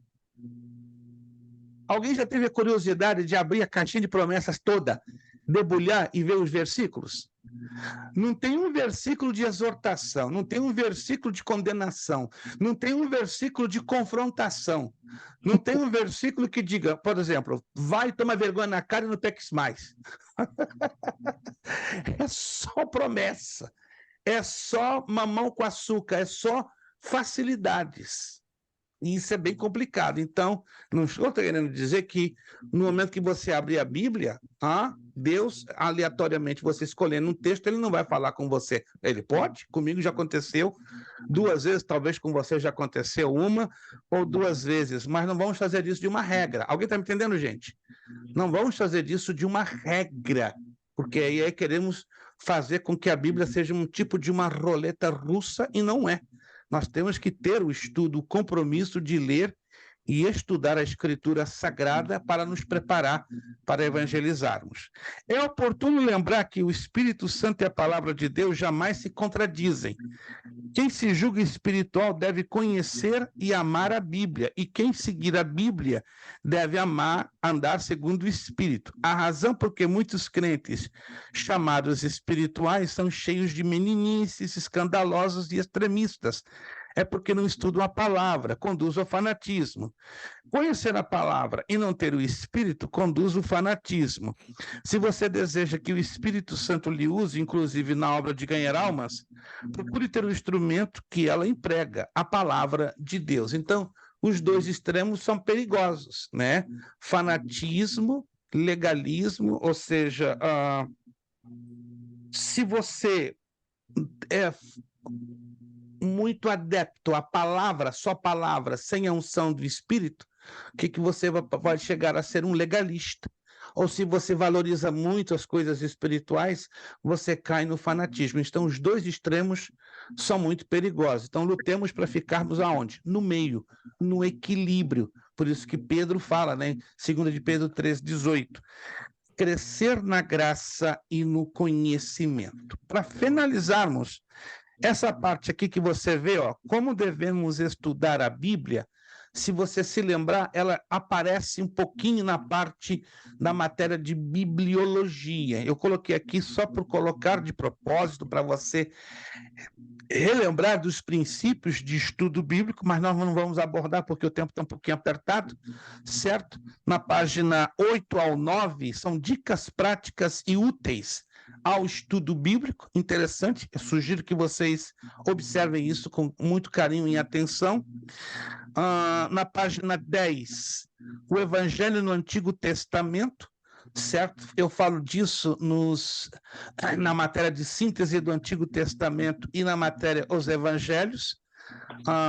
Aí entra na página 11, na página 12, vamos para a página 13, para nós fecharmos. Página 13.4. As outras partes, se você observar com atenção, eu já fiz menção em outras matérias. Pelo fato que estamos estudando um pacote muito amplo chamado Evangelismo e Missões, fiz questão de reproduzi-las na apostila, já sabendo que iríamos encolher o conteúdo em sala de aula. Página 13.4. Uma igreja viva evangeliza. Vamos trabalhar só com essa página para fecharmos hoje aqui, O crescimento, lembra-se que estávamos falando de crescimento de igreja, deve ser integral, não um crescimento unicamente numérico. Igrejas e ministérios da atualidade valorizam demais números, mas números podem impressionar a nós, seres humanos, mas não impressionar a Deus. As igrejas locais deixaram de ser um organismo vivo. Entenda que aqui não é uma generalização, é algo que está acontecendo em grande quantidade, tá bom? As igrejas locais deixaram de ser um organismo vivo, cuja única cabeça é Jesus, para ser uma organização. E uma organização tem muitas cabeças. Lembre-se que somos, como Igreja de Cristo, uma coletividade, somos um organismo. Letra A e letra B. Igrejas em crescimento numérico Organiza um departamento só para cuidar do trabalho evangelístico. Elabora no papel as funções e cargos a serem distribuídos entre alguns membros. Procuro responsabilizar este grupo por todo o evangelismo da comunidade. Igrejas de crescimento numérico estão cheias de planos e evangelistas de gabinetes, missionários e de escritórios e muitas reuniões. Reunião para eleger a diretoria, reunião para a posse da diretoria, reunião para escolher o local do trabalho, reunião para elaborar o orçamento da obra evangelística, reunião para marcar a próxima reunião. É errado termos reuniões? Não é errado. Estou mostrando a vocês a nível bíblico que o excesso de burocracia pode obstruir a praticidade da obra evangelística. Vamos lá. Na próxima reunião estarão decidindo uma provável Conferência Nacional de Evangelismo e depois haverá outra para convidar os doutores fulano e beltrano para serem os preletores da badalada Conferência Nacional, mesmo que os tais doutores nunca tenham ganhado uma alma sequer para o Senhor. Isso é um cenário muito normal que nós encontramos em algumas igrejas, para não dizer um bom número ou até mesmo uma certa maioria. Vamos virar a página, vamos fechar aqui, ó. São inúmeras as ideias que existem, página 14, vamos fechar aqui. São inúmeras as ideias que existem, passando pelas cabeças ilustres, que não se cansam de enfatizar que a igreja precisava evangelizar, embora os que mais exortam sejam os que menos evangelizem. E enquanto planejam e criam novas brilhantes ideias, o diabo vai invadindo os arraiais evangélicos, levando o desânimo e a falta de fé nesta obra maravilhosa que é o evangelismo. No mundo, os pobres pecadores vão se perdendo, enquanto os planos não são executados. Isso é chamado na teologia de ativismo. Muita aparente atividade e pouca praticidade. Fechando aqui essa parte. O diabo não perde tempo com reuniões, ele está muito ocupado em destruir o homem. Deus não usa planos de homens, ele usa homens em seus planos. Anotou isso aqui, ó. Deus não usa plano de homens, ele usa homens em seus planos. Tem uma diferença? Tem. 95% dos membros da maioria de nossas igrejas nunca ganhou uma só alma para Jesus durante toda a sua vida. Não é generalizar, é uma estatística realista. E fechamos aqui, ó. O plano de Deus é para toda igreja. O quê? Ovelha gera ovelha. Quando apenas um pequeno grupo trabalha na evangelização é porque a igreja está enferma. É uma igreja gorda, inchada, e seu crescimento é apenas lateral. Uau, pastor, isso está meio impactante, meio incômodo ouvir isso. Claro, porque é uma realidade que muitos de nós não queremos encarar. Na próxima aula, nós vamos já entrar no conteúdo de missões, tá? O conteúdo de missões que está a partir da página 31. Então, nós vamos ficar trabalhando, né? É interessante falar sobre o verdadeiro crescimento que é dinâmico. Vamos falar sobre isso, mas não na próxima aula. Na próxima aula já vamos entrar no conteúdo da página 33, missiologia. Tá? Então nós vamos gastar 2 aulas trazendo a base, a visão bíblica de missiologia, claro, também lembrando alguns pontos que envolvem crescimento, sobretudo dinâmico, ou crescimento qualitativo, que é o mais importante, né, na visão bíblica e no anelo de Deus para que a sua obra cresça e avance com saúde. Perguntas, dúvidas, abordagens, faça-se agora. Fique à vontade, para a gente fechar no máximo em 3 minutos. Por enquanto, tudo esclarecido? Por enquanto, tudo bem colocado? Perfeito. Fique na plena liberdade. Se surgir uma dúvida, uma pergunta, no meu privado, você fazer uma postagem sem nenhum problema, né? Se é uma postagem de interesse de todo o grupo, pode fazer lá dentro do grupo. Se é uma abordagem sua, pessoal, que queira tirar uma dúvida, vai lá no nosso privado e fique bastante à vontade. Meus irmãos, vamos concluir então a nossa aula de hoje. Nos excedemos 8 minutos do horário. Obrigado aos nossos queridos irmãos que se esforçaram em estar conosco, irmão Evaldo, irmão Marcos Tavares, Orsino, nosso irmão Caetano, William, Josevaldo, nossos pastores Maurício e Kátia, o casal Vanessa e Marcos, Arielice, pastor Jurandir, Damian, a todos que puderam estar hoje, muito obrigado. Irmão Robert, graças a Deus, Deus abençoe. Vamos concluir então pedindo o pastor Jurandir, ou pastor, deixa eu ver aqui, não estou vendo o pastor Elias. Pastor Elias se encontra? Eu creio que ele teve que se retirar. Perfeito, não vejo o pastor Elias, ele estava agorinha há pouco, a conexão dele caiu, ele teve necessidade de se retirar, ok. Pastor Jurandir, por favor, estará nos despedindo, então, com uma palavra de oração, se pode, claro, abrir o seu vídeo, e aí já está abrindo o seu áudio, e também nos despedindo em oração. Vamos aguardar, então, se o pastor não pode abrir o vídeo, pelo menos o áudio, e aí está nos despedindo. Perfeito. Pastor Jurandir, nos faça, por gentileza, a bondade, né, o carinho de estar nos despedindo com a palavra de oração. Deus os abençoe. No transcurso dos dias, eu estarei liberando as notas e regularizando as pendências que eu estou com vocês da matéria anterior de soteriologia. Obrigado pela compreensão, obrigado pelo carinho, obrigado pelas nossas orações, e juntos estamos vencendo no poderoso nome de Jesus. Pastor Jurandir, agradecendo a nossa aula de hoje. Paizinho amado, nós te damos graça nessa noite pela tua bondade, Senhor, em nos conceder mais um dia de vida e nos aproximar ainda mais, Senhor, da tua palavra. Senhor, que nós possamos reter e não apenas reter em nós, mas possamos distribuir, Senhor, e levar as boas novas de salvação, porque é para isso que nós estamos aos teus pés e é por isso, Senhor, que nós queremos ser úteis nas tuas mãos. Nos faz instrumentos aprovados, nos faz obreiros aprovados, nos faz pessoas, Senhor, aprovadas por ti, para que possamos incendiar este mundo pelo poder da tua palavra, Senhor. Que o Senhor guarde a vida dos nossos irmãos, que o Senhor guarde as nossas famílias, guarde, Senhor, aqueles que conhecemos e aos que não conhecemos. Que a tua luz brilhe, Senhor, que a tua palavra ecoe, e até onde nós pudermos, Senhor, que nós sejamos sempre instrumentos vivos nas tuas mãos. Abençoa o nosso pastor, abençoa a sua família, dá graça também, Senhor, ao nosso professor, que seja ainda continuadamente abençoado, Senhor, em todas as áreas, e que as portas se abram para que ele possa continuar falando, pregando, ministrando, ensinando, segundo o dom que o Senhor lhe depositou e lhe tem dado. Te damos graça por tudo, no nome de Jesus. Amém. Amém. Nosso muito obrigado a você que fez o seu pagamento em dia da mensalidade no mês de agosto. Deus os abençoe. Obrigado também pelo carinho de cada um de vocês. E vamos concluir com o nosso lema. Seriedade. Seriedade. Compromisso. Compromisso. Disciplina. Disciplina. Seriedade. Compromisso. Disciplina.